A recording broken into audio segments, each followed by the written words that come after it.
నేను, అది నేను. ఓకే. నా కుటుంబం. ఓకే. ఇందులోనే ధనం. ఓకే. తృతీయ భావం సోదర భావం, సహకార స్థానం, భాతృస్థానం, అక్క చెల్లెళ్ళు. ఓకే. సిబ్లింగ్స్. ఓకే. ఇది సౌఖ్య స్థానం అంటే ఇల్లు, వాహనాలు,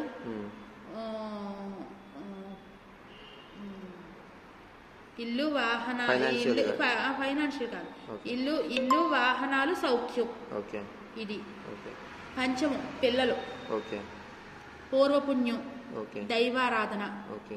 ఇది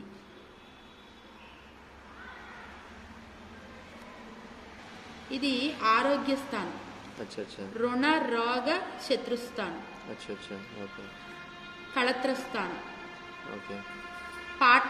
పార్ట్నర్షిప్. ఆయుష్ స్థానం. భార్యాభర్తల పార్ట్నర్షిప్.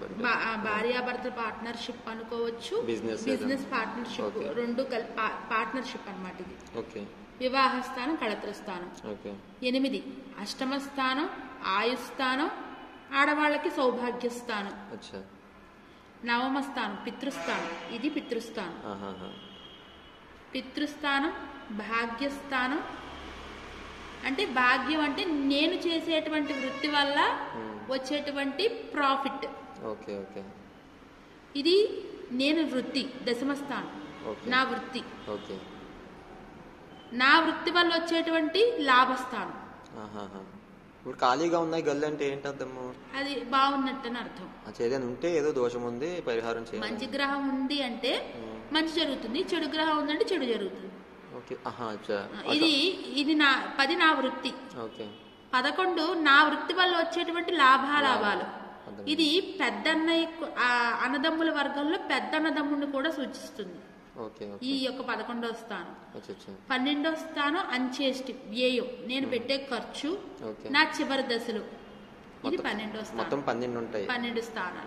మధ్యలో ఏంటమ్మా? మధ్యలో ఏమి కాదు. ఇది శని 5th హౌస్ 9th హౌస్ ఏదో అంటారు కదా, హౌసెస్ ఏనా ఇవి? ఇవి హౌసెస్ అంటే ఇవి 12 స్థానాలు. రాశి చక్రంలో 12 ఇళ్ళు అన్నమాట. ఆ 12 ఇళ్ళకి అర్థాలు ఇవి. అక్కడ ఈ హౌస్ లో ఉండాలి శని, అక్కడ ఉండాలని ఉంటుంటారు కదా. నేను, నా ధనం, నా సోదరీమణులు, నా సౌఖ్యం, నా పిల్లలు, నా రుణ రోగ అప్పులు, రోగము, నాకున్న శత్రువులు, ఆ యొక్క స్థానం. నా కళత్ర స్థానం అంటే నా వైఫ్ ఆర్ హస్బెండ్ ఎవరైనా ఉంటే వాళ్ళ యొక్క స్థానం. నా ఆయుష్ సౌభాగ్య స్థానం. నా భాగ్యం పూర్వపుణ్యం అంటే భాగ్యం అంటే మనం దాచుకున్నది ఏదైనా ఉందా, లేదా తండ్రి నుంచి సంక్రమించే ఆస్తులు ఏమైనా వస్తాయా. ఇది నా వృత్తి, నేను చేసే వృత్తిలో లాభాలు ఉంటుందా ఉండదా, ఇవన్నిటికీ కలిపి నేను ఎంత ఖర్చు పెడతానో, నా చివరి యొక్క దశ ఏమిటి, దశలు ఏమిటి. ఇందులోనే వైఫ్ అండ్ హస్బెండ్ రిలేషన్షిప్ కూడా ఉంటుంది. Personal relationship.